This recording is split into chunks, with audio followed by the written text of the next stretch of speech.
欢迎来到巴巴娱乐呀频道，请订阅频道，所以大家不要错过当天最热门的新闻。我们今天的时事通讯包括以下内容：诚意宣传语惹争议，别浪费会员到底说谁？观众反问：剧经得起细看吗？诚意那句别浪费会员像一锅刚烧开的水里突然洒了把盐，整个网络都咕嘟咕嘟冒泡。你说他骂人了吧？没有。煽动对立了吧？也没见火药味。可就这么轻飘飘一句话，愣是让不少人坐不住了。按说演员宣传自己的剧，劝大家看看，本是再正常不过的事儿。可这年头观众早不是以前那个你说啥我信啥的傻白甜了。你越是诚恳的推荐，他们越要眯起眼多看两眼。这话背后是不是藏着什么潜台词？是不是在暗示我们不看就是不懂欣赏？我在成都街头一家老茶馆听两个阿姨聊这事，一个端着盖碗茶吹了口气，笑着说：“哎呦，现在的明星讲话跟打谜语一样，说别浪费，听着像是为我们好，其实心里指不定咋想呢。”另一个接话：“就是嘛，我孙子充了个会员。”结果追了3天，发现全是慢动作，回眸这不是浪费是啥？他们说的直白，却点到了关键。观众不怕剧不好看，怕的是被当成韭菜，还被人教育该怎么割。网上那段采访视频，我反复看了好几遍。程毅穿着深灰色衬衫，说话时不紧不慢，眼神落在镜头偏下方，语气真没啥傲气，反倒透着点小心翼翼。他说希望大家别浪费会员时，手还轻轻搓了下衣角，像是生怕话说重了。据一位参与录制的工作人员后来私下聊起，当时导演组原本写的是这部剧值得您花时间观看，但程毅觉得太正式，主动改成了现在这剧，说是更接地气。谁能想到这份真诚反而成了导火索？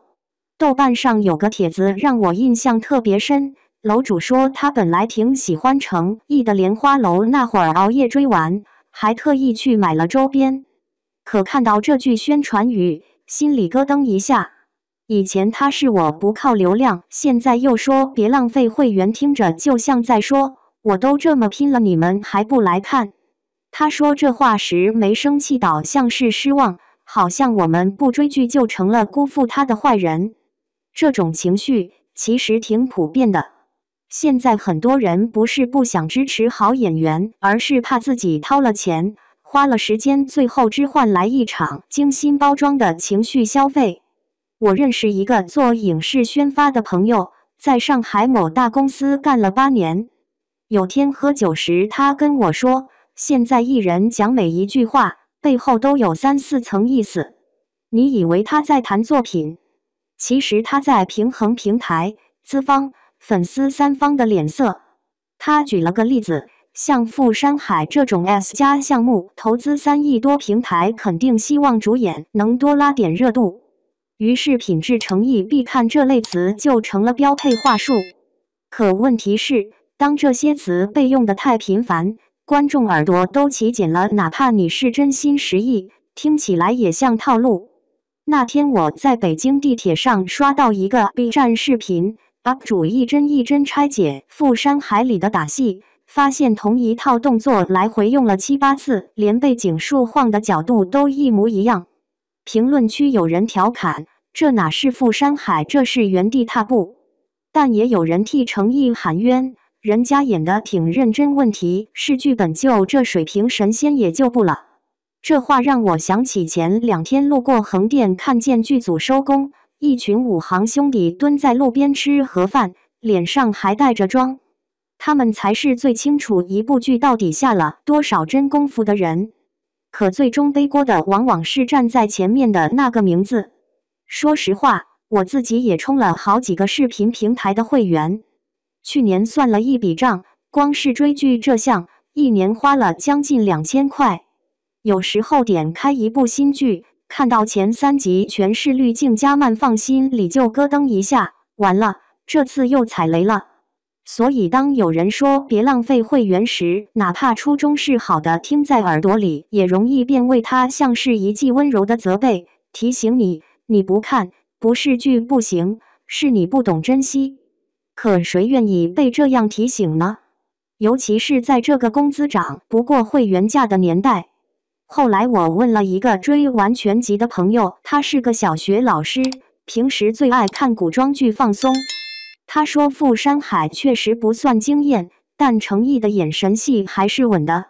有一场雨中独白我没开弹幕，安安静静看完居然有点鼻酸。他顿了顿，可我也理解为啥大家反应这么大。不是针对他，是我们太累了，天天被各种神剧、封神之作轮番轰炸，结果打开一看，又是换皮老套路。他说这话时语气平静，但我听得出那份疲惫。如今回头看，这场风波与其说是对程毅的审判，不如说是观众一次集体的情绪释放。他们借着一句话，把积压已久的不满全都倒了出来。为什么好演员总要演烂剧本？为什么平台一边涨价一边降质？为什么我们花钱看剧还得被教育怎么当观众？这些问题没人能立刻回答，但至少有人开始问了。夜深了，我又点开《富山海》最新一集。窗外下雨，屋里灯昏黄，画面里程毅站在悬崖边，风把他的衣袍吹得猎猎作响。那一刻，我忽然忘了所谓的宣传与争议，也忘了打戏有没有套招。我只是看着那个人影，想起10年前第一次看他演戏的样子。时间过得真快啊，观众变了，行业变了，连一句好好看剧都说得战战兢兢。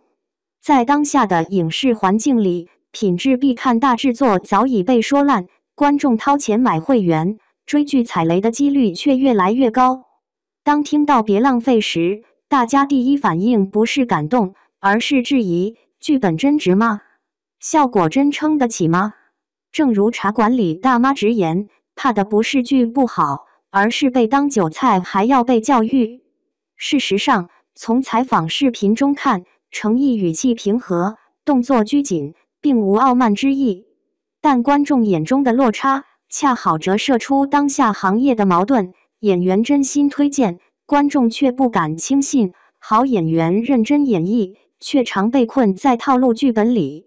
久而久之，观众的不满就集中爆发在一句话上。这场争议背后，是对行业的一次提醒：好演员需要好作品，观众也渴望真诚的尊重，而不是被口号式宣传裹挟。